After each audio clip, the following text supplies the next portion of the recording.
Bismillahirrahmanirrahim. Assalamualaikum warahmatullahi wabarakatuh. Alhamdulillahi wassalatu wassalamu ala nabiyyina Muhammad wa ala alihi wa sahbihi ajma'in, amma ba'du. Ma'asyiral muslimin rahimakumullah. Ada sebuah amalan yang mana amalan ini merupakan amalan yang sering kita jumpai di hari-hari kita. Sering kita mendapatkannya. Akan tapi sayangnya amalan ini sering ditinggalkan oleh manusia. Sering ditinggalkan oleh umat Islam. Padahal kita bisa menjumpainya hingga 5 kali dalam sehari. Apakah amalan itu? Yaitu menjawab azan. Amalan ini merupakan amalan yang sangat ringan, akan tapi sering ditinggalkan oleh manusia.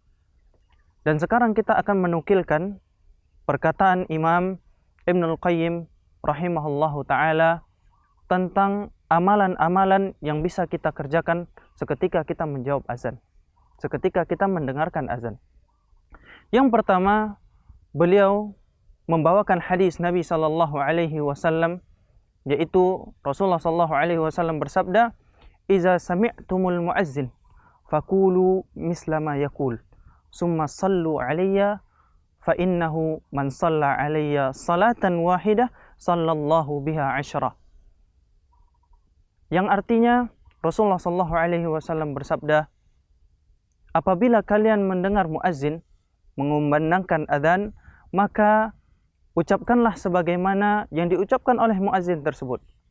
Seketika muazzin mengatakan Allahu Akbar, maka kita mengatakan Allahu Akbar, Allahu Akbar. Seketika muazzin membacakan asyhadu an la ilaha illallah, maka kita ucapkan pula seperti itu. Kecuali pada lafaz hayya 'alas shalah dan juga hayya 'alal falah, maka kita di situ mengucapkan la haula wala quwata illa billah. Kemudian Rasulullah sallallahu alaihi wasallam melanjutkan hadisnya yang artinya yaitu, kemudian bersalawatlah kepadaku, karena sesungguhnya orang yang bersalawat kepadaku 1 kali, Allah Subhanahu wa taala akan bersalawat kepadanya 10 kali.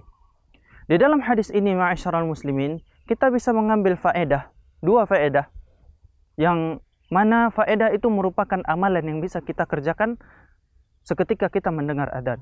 Yang pertama yaitu Rasulullah sallallahu alaihi wasallam menyuruh kita untuk menjawab azan. Dan yang kedua, Rasulullah sallallahu alaihi wasallam juga menyuruh kita untuk bersalawat kepadanya. Dan juga seketika kita melihat hadis ini, bayangkan bagaimana ganjaran yang ada di dalam hadis ini. Seketika kita bersalawat 1 kali kepada Nabi Muhammad sallallahu alaihi wasallam, Allah Subhanahu wa taala akan bersalawat kepadanya 10 kali. Ini 2 amalan yang bisa kita kerjakan. Kemudian amalan yang ketiga yang bisa kita kerjakan yang disebutkan oleh Imam Ibnul Qayyim rahimahullahu taala, yaitu doa setelah azan. Dan Imam Ibnul Qayyim membawakan hadis dari Sahih Bukhari, kitabnya Imam Bukhari, yaitu Rasulullah sallallahu alaihi wasallam bersabda, "Idza sami'tumun nida faqulu Allahumma rabb hadhihi ad-da'wati at-tammah was-salatil qa'imah ati Muhammadanil wasilata wal fadilah wab'athhu maqaman mahmudan alladhi wa'adtah halat lahu syafa'ati yaumal qiyamah atau kama qala Nabi sallallahu alaihi wasallam." Yang artinya Rasulullah sallallahu alaihi wasallam bersabda, apabila kalian telah mendengarkan adzan, maka bacalah doa Allahumma rabb hadhihi ad-da'wati at-tammah was-salatil qa'imah ati Muhammadanil wasilata wal fadilah wab'athhu maqaman mahmudan alladhi wa'adtah halat lahu syafa'ati yaumil qiyamah, maka halal baginya syafaatku pada hari kiamat.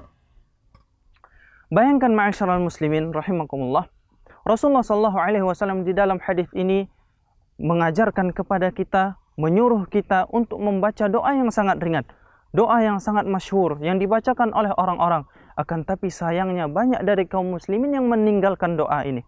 Padahal Rasulullah sallallahu alaihi wasallam menyebutkan di dalam hadisnya tersebut, halat lahu syafa'ati yaumal qiyamah, halal baginya syafaatku pada hari kiamat. Siapa di antara kita yang tidak menginginkan syafaat Nabi Muhammad sallallahu alaihi wasallam? Ini amalan yang ketiga. Adapun amalan yang keempat yang bisa kita lakukan, yaitu membaca doa ataupun meminta kepada Allah Subhanahu wa taala sesuai dengan apa yang kita inginkan. Ada dulu sahabat Nabi sallallahu alaihi wasallam yang mana mereka mengadu kepada Rasulullah. Dia mengatakan, "Wahai Rasulullah, sesungguhnya para muazzin telah mendahului kami dalam pahala." Kemudian Rasulullah sallallahu alaihi wasallam menjawab, "Kul kama yaqulun fa idzan tahaita fasal tu'tah." Katakanlah sebagaimana yang dikatakan oleh muazzin. Jawablah azan tersebut, kemudian apabila engkau telah selesai, maka mintalah kepada Allah Subhanahu wa taala, maka doamu akan diijabahi. Dan hadis ini juga diperkuat dengan hadis yang lain, yang mana hadis ini sangat masyhur di antara kita, yaitu hadis ad-du'a'u bainal adhani wal iqamah la yurad, atau kama qala Nabi sallallahu alaihi wasallam, yaitu doa antara azan dan juga iqamah tidaklah tertolak. Maka kita seketika kita menjumpai, kita ingin salat, kita berada di antara azan dan iqamah, maka kita berdoa kepada Allah Subhanahu wa taala. Kita meminta kebaikan dunia dan juga akhirat. Akan tapi seketika kita lihat banyak dari kaum muslimin, seketika mereka menunggu salat, mereka hanya menunggu tanpa berdoa kepada Allah Subhanahu wa taala. Padahal ini merupakan amalan yang ditekankan oleh Rasulullah sallallahu alaihi wasallam.